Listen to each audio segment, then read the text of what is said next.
Nosotros, los asesinos económicos, hemos sido realmente los responsables de crear este primer imperio global y trabajamos de muchas maneras diferentes.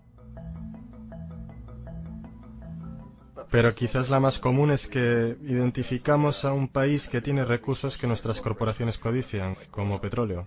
Entonces, concretamos un gran préstamo a ese país desde el Banco Mundial o una de sus organizaciones hermanas. Pero el dinero nunca va realmente al país. En cambio, van nuestras grandes corporaciones para fabricar proyectos de infraestructura en ese país, plantas de energía, parques industriales, puertos, cosas que benefician a unas pocas personas ricas en ese país, además de nuestras corporaciones. Pero en realidad no ayuda a la mayoría de la gente para nada. Sin embargo, esa gente, el país entero queda soportando una deuda enorme. Es una deuda tan grande que no la pueden pagar. Y eso es parte del plan. No pueden pagarla. Y entonces en algún momento volvemos y les decimos, escuchen, nos deben un montón de dinero, no pueden pagar su deuda, así que véndanos su petróleo muy barato a nuestras compañías petroleras. Permítanos construir una base militar en su país. O envíen tropas en apoyo a las nuestras en algún lugar del mundo como Irak, o voten con nosotros en la próxima votación de las Naciones Unidas, hacer que privaticen sus compañías eléctricas y que privaticen su sistema de agua corriente y desagües, y se los vendan a corporaciones norteamericanas u otras corporaciones multinacionales. Y hay una nube total, y es tan típico la manera en que trabajan el Banco Mundial y el FMI, ellos endeudan a un país. Y es una deuda tan grande que no pueden pagar. Y entonces les ofrecemos refinanciar esa deuda y pagar aún más interés. Y tú demandas este quid pro quo, lo que llamas una condicionalidad o buen gobierno, lo que básicamente significa que ellos tienen que vender sus recursos, incluyendo sus servicios sociales, sus compañías públicas, a veces sus sistemas educativos, sus sistemas penales, sus aseguradoras, a corporaciones extranjeras. Y es un doble, triple, cuádruple aniquilamiento. El precedente de asesino económico empezó realmente en los años 50, cuando Mossadegh, elegido democráticamente, que fue elegido en Irán, él fue considerado una esperanza para la democracia, en Oriente Medio y en todo el mundo. Fue el hombre del año en la revista Magazine. Pero una de las cosas que trajo y comenzó a implementar era la idea de que las compañías petroleras extranjeras tenían que pagarle al pueblo iraní mucho más por el petróleo que sacaban de Irán, y el pueblo iraní debería beneficiarse de su propio petróleo. Una política extraña. Por supuesto que no nos gustó, pero teníamos miedo de hacer lo que hacíamos normalmente, que es mandar militares. En su lugar, mandamos a un agente de la CIA, Kermit Roosevelt, pariente de Teddy Roosevelt. Kermit fue con algunos millones de dólares y fue muy efectivo y eficiente, y en un pequeño lapso de tiempo se las arregló para hacer derrocar al Mossadegh y trajo al Shah de Irán para reemplazarlo, quien estuvo siempre a favor de nuestra política petrolera. Y fue extremadamente efectivo. Bombs overflow Tehran. Army officers shout that Mossadegh has surrendered and his regime as virtual dictator of Iran is ended. Pictures of the Shah are paraded through the streets as sentiment reverses. The Shah is welcomed home. Y de vuelta a los Estados Unidos, en Washington, la gente miraba alrededor y decía, wow, ¿eso fue fácil? Y barato.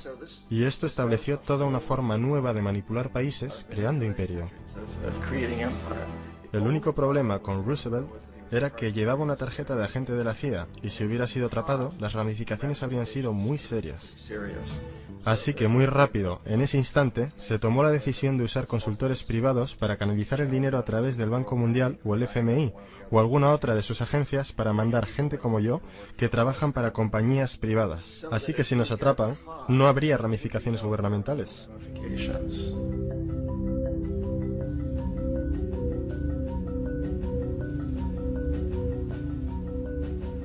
Cuando Arbenz se transformó en el presidente de Guatemala, el país estaba muy sumido bajo los pulgares de la compañía United Fruit y las grandes corporaciones internacionales. Y Arbenz corrió con esta postura que decía, ¿sabes?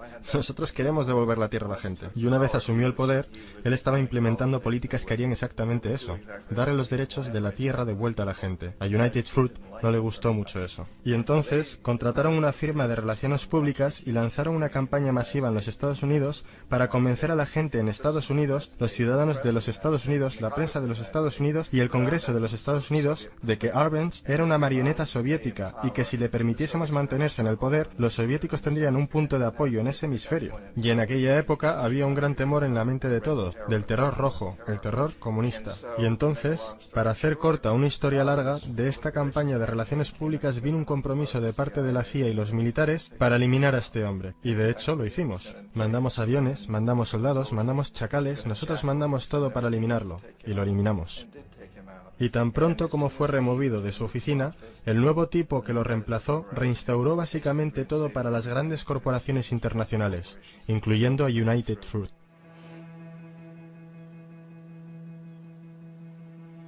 Ecuador, por muchos años fue regido por dictadores proamericanos, a menudo relativamente brutales. Entonces se decidió que habría una verdadera elección democrática.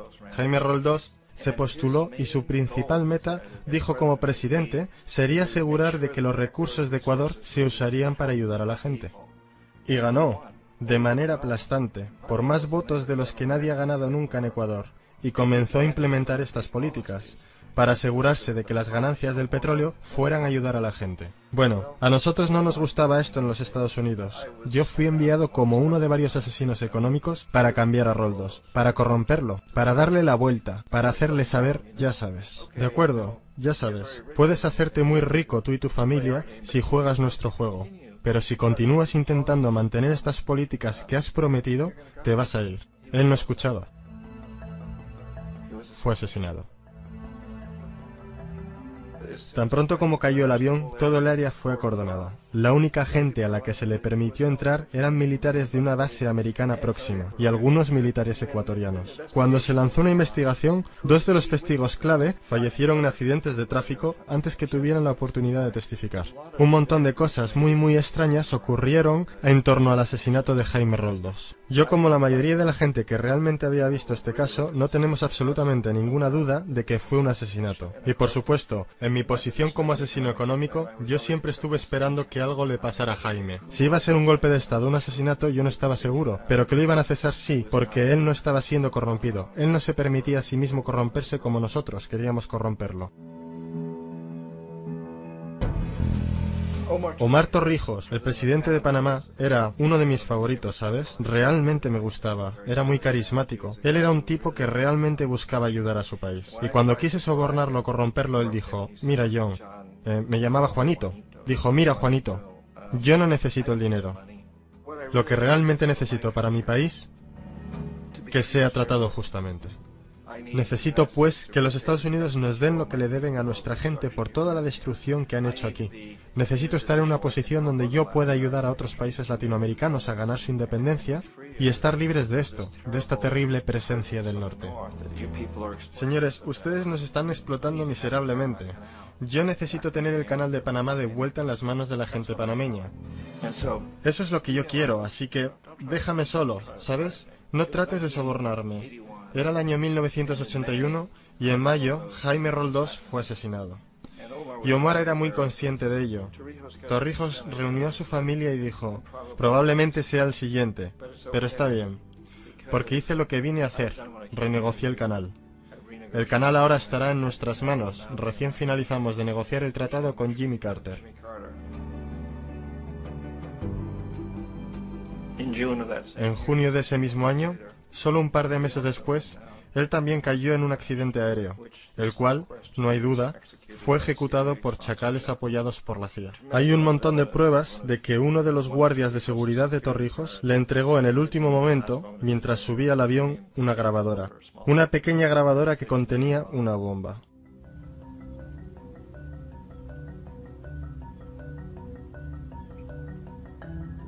Es interesante para mí cómo este sistema ha continuado de la misma forma por años, y años, salvo que el asesino económico se ha vuelto mejor y mejor. Entonces nos las vimos muy recientemente con lo que pasó en Venezuela. En 1998, Hugo Chávez queda electo presidente, siguiendo una línea larga de presidentes que había sido muy corruptos y destruyeron básicamente la economía del país. Y fue elegido Chávez entre todo esto. Chávez se paró frente a los Estados Unidos y lo hizo demandando primariamente que el petróleo venezolano fuera usado para ayudar a los venezolanos. Bueno, No nos gustó eso en los Estados Unidos, así que en 2002 se montó un golpe de Estado, el cual no hay dudas en mi mente, en la mayoría de las mentes de los demás, que la CIA estaba detrás de ese golpe.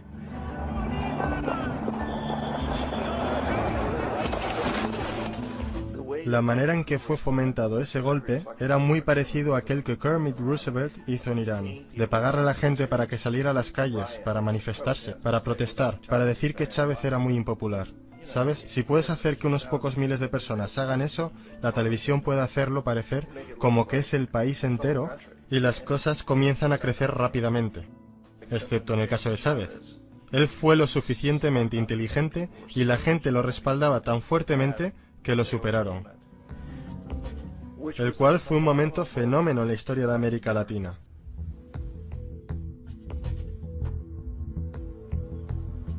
Irak realmente es el ejemplo perfecto de cómo funciona todo el sistema. Entonces nosotros, los asesinos económicos, somos la primera línea de defensa. Nosotros entramos, tratamos de corromper a los gobernantes y conseguimos que acepten estos préstamos enormes, lo que usamos entonces como palanca para ser dueños de ellos básicamente. Si fallamos, como fallé en Panamá con Omar Torrijos y en Ecuador con Jaime Roldós, hombres que rehusaron a ser corrompidos, entonces la segunda línea de defensa es mandarles los chacales. Y los chacales o derrocan gobiernos o asesinan. Y una vez que pasa eso, y un nuevo gobierno entra, ese nuevo presidente sabe lo que le pasará si no lo hace. En el caso de Irak, ambas líneas de defensa fallaron. Los asesinos económicos no fueron capaces de llegar a Saddam Hussein. Lo intentaron muy duro, tratamos de conseguir que aceptase un trato similar al que la Casa de Saud aceptó en Arabia Saudí, pero él no lo aceptaría. Y entonces los chacales fueron a eliminarlo. No pudieron hacerlo, su seguridad era muy buena. Después de todo, él, en un momento, trabajó para la CIA. Él fue contratado para asesinar a un presidente anterior de Irak, y falló, pero conocía el sistema. Así que en 1991 mandamos las tropas y eliminamos las fuerzas militares iraquíes. Entonces asumimos que en ese punto Saddam Hussein rectificaría. Pudimos haberlo eliminado, por supuesto, en aquel momento, pero no quisimos. Él es el tipo de hombre fuerte que nos gusta. Él controla a su gente. Pensamos que podía controlar a los kurdos y mantener a los iraníes en su lado de la frontera y seguir bombeándonos el petróleo. Y una vez hubiéramos eliminado sus fuerzas, entonces iba a rectificar. Entonces los asesinos económicos vuelven en los 90 sin éxito. Si hubiesen tenido éxito, él estaría dirigiendo el país. Nosotros le estaríamos vendiendo todos los aviones de combate que quisiera, y todo lo que quisiera, pero no pudieron, no tuvieron éxito. Los chacales no pudieron eliminarlo nuevamente, así que enviamos a los militares nuevamente y esta vez sí hicimos el trabajo completo, y lo eliminamos. Y en el proceso nos creamos algunos muy lucrativos tratos de construcción para reconstruir el país que nosotros esencialmente destruimos, el cual es un muy buen trato si eres dueño de compañías de construcción de las grandes. Así que Irak muestra las tres etapas. Los asesinos económicos fallaron ahí, los chacales fallaron ahí, y como medida final, entran los militares.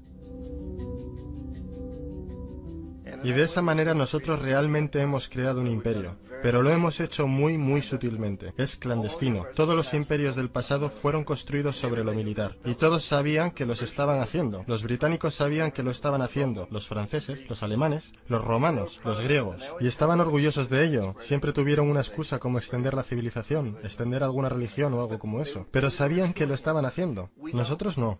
La mayoría de la gente en los Estados Unidos no tiene idea de que estamos viviendo de los beneficios del imperio clandestino, de que hoy hay más esclavitud en el mundo de la que nunca antes hubo. Entonces tienes que preguntarte, bueno, si es un imperio, entonces ¿quién es el emperador? Obviamente nuestros presidentes no son emperadores. Emperador es alguien que no es elegido, no sirve un periodo limitado y esencialmente no se justifica ante nadie. No puedes calificar a nuestros presidentes de esta forma. Pero sí tenemos lo que yo considero el equivalente del emperador, y es lo que yo llamo la corporatocracia.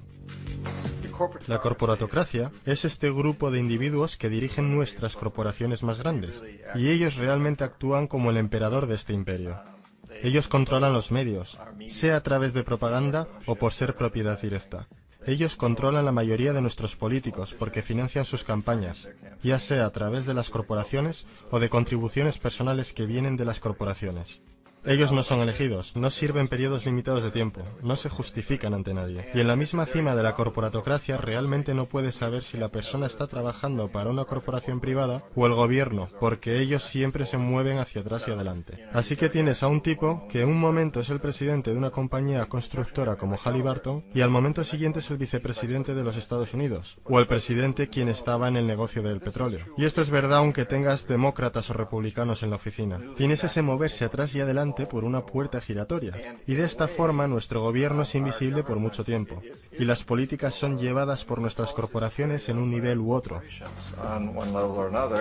Y entonces, nuevamente, las políticas del gobierno son básicamente forjadas por la corporatocracia y presentadas al gobierno y se convierten en política gubernamental. Hay increíblemente una relación íntima.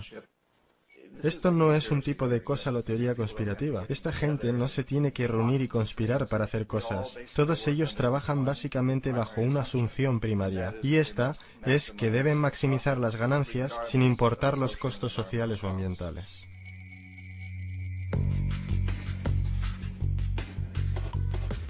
Este proceso de manipulación de la corporatocracia a través del uso de deuda, soborno y derrocamientos políticos se llama globalización. Así como la Reserva Federal mantiene al pueblo americano en una posición de servidumbre contractual a través de la deuda perpetua, la inflación y el interés, el Banco Mundial y el Fondo Monetario Internacional sirven este rol en una escala global. El engaño básico es simple. Pone un país en deuda, bien por su propia indiscreción o corrompiendo al líder de ese país, y entonces imponer condicionalidades o políticas de ajuste estructural.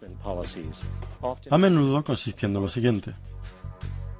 Devaluación de la moneda. Cuando el valor de la moneda cae, así también lo hace todo lo que está valuado en ella. Esto hace los recursos indígenas disponibles a países depredadores a una fracción de su valor. Grandes recortes de fondos para programas sociales. Esto normalmente incluye educación y salud, comprometiendo el bienestar y la integridad de la sociedad, dejando al público vulnerable a la explotación. Privatización de empresas del Estado. Esto significa que sistemas sociales importantes se pueden comprar y regular por corporaciones foráneas por ganancias. Por ejemplo, en 1999, el Banco Mundial insistió que el gobierno boliviano vendiera el sistema público de agua de su tercera ciudad a una subsidiaria de la corporación americana Bechtel. Tan pronto ocurrió, las facturas de agua para los residentes locales ya empobrecidos se dispararon al cielo. No fue sino hasta una revuelta completa del pueblo que el contrato se anuló. Entonces está la liberación del comercio, o la apertura de la economía quitando las restricciones de comercio exterior. Esto permite un número de manifestaciones económicas abusivas, tales como que las corporaciones transnacionales traigan sus propios productos en masa, vendiendo más barato que la producción indígena y arruinando la economía local. Un ejemplo es Jamaica, que después de aceptar préstamos y condicionalidades del Banco Mundial, perdió sus mercados de cosechas más grandes debido a competencia con importaciones occidentales. Hoy, granjeros incontables están sin trabajo, pues son incapaces de competir con las grandes corporaciones. Otra variación es la creación de numerosas, aparentemente desapercibidas, desreguladas e inhumanas fábricas explotadoras, que toman ventaja de la economía impuesta. En adición, debido a la desregulación de la producción, la destrucción ambiental es perpetua, ya que los recursos a menudo son explotados por corporaciones indiferentes mientras liberan grandes cantidades de contaminación deliberada. La demanda ambiental más grande en la historia del mundo hoy viene de parte de 30.000 ecuatorianos y gente del Amazonas contra Texaco, de la que ahora es dueña Chevron. Así que es contra Chevron, pero por actividades conducidas por Texaco. Han estimado que han sido más de 18 veces lo que Exxon Valdez volcó en las costas de Alaska. En el caso de Ecuador no fue un accidente. Las compañías lo hicieron intencionalmente. Ellos sabían que lo estaban haciendo para ahorrar dinero en vez de arreglar la disposición apropiada. Además, un somero vistazo a los registros de rendimiento del Banco Mundial revela que la institución, que clama públicamente ayudar países pobres a desarrollar y aliviar la pobreza, no ha hecho nada, excepto incrementar la pobreza y la no distribución de riquezas, mientras las ganancias corporativas se elevan. En 1960, la brecha de ingresos entre un quinto de la población y los países más ricos versus un quinto en los países más pobres era 30-1. En 1998 era de 74-1. Mientras el Producto Bruto Global subió 40% entre 1970 y 1985, los que están en la pobreza en realidad son más, un 17% más. Mientras que de 1985 a 2000, aquellos que viven con menos de $1 al día se incrementaron un 18%. E incluso el Comité Económico del Congreso norteamericano admitió que hay un mero 40% de éxito de todos los proyectos del Banco Mundial. En los años 60, el Banco Mundial intervino en Ecuador con grandes préstamos. Durante los próximos 30 años, la pobreza creció del 50% al 70%. Sobreempleo y desempleo crecieron de 15% al 70%. La deuda pública se incrementó de 240 millones a 16.000 millones, mientras que la porción de recursos destinados a los pobres bajó de 20% al 6%. De hecho, para el año 2000, el 50% del presupuesto nacional de Ecuador tuvo que ser destinado para pagar sus deudas. Es importante entender que el Banco Mundial es, de hecho, un banco norteamericano que apoya intereses de los Estados Unidos, pues Estados Unidos tiene poder de veto sobre las decisiones, porque es el proveedor más grande de capital. ¿Y dónde consiguió su dinero? Adivina. Lo hizo del aire a través del sistema bancario de reserva fraccionada.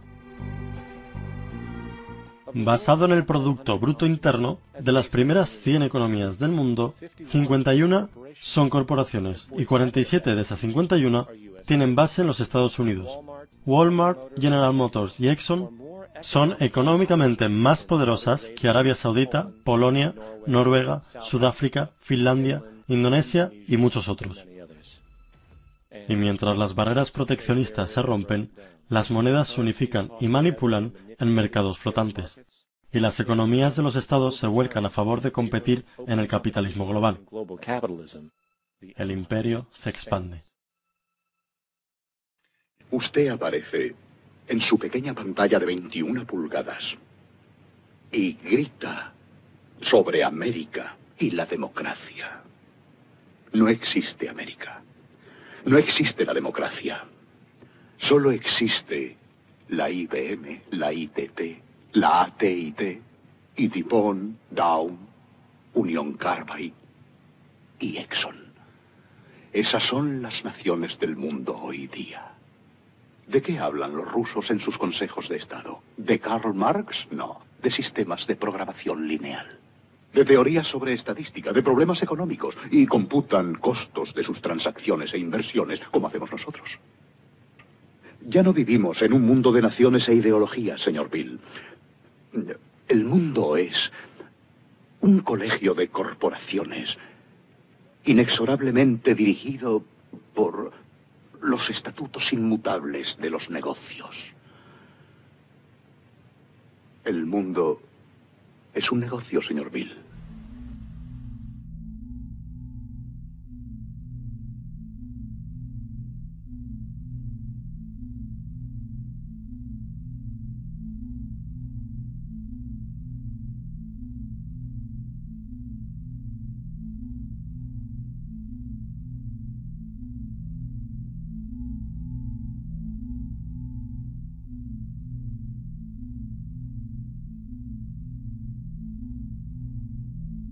El mundo está siendo tomado por la mano poderosa de los negocios, que dominan los recursos naturales de los que necesitamos vivir, mientras controlan el dinero que necesitamos para obtener estos recursos.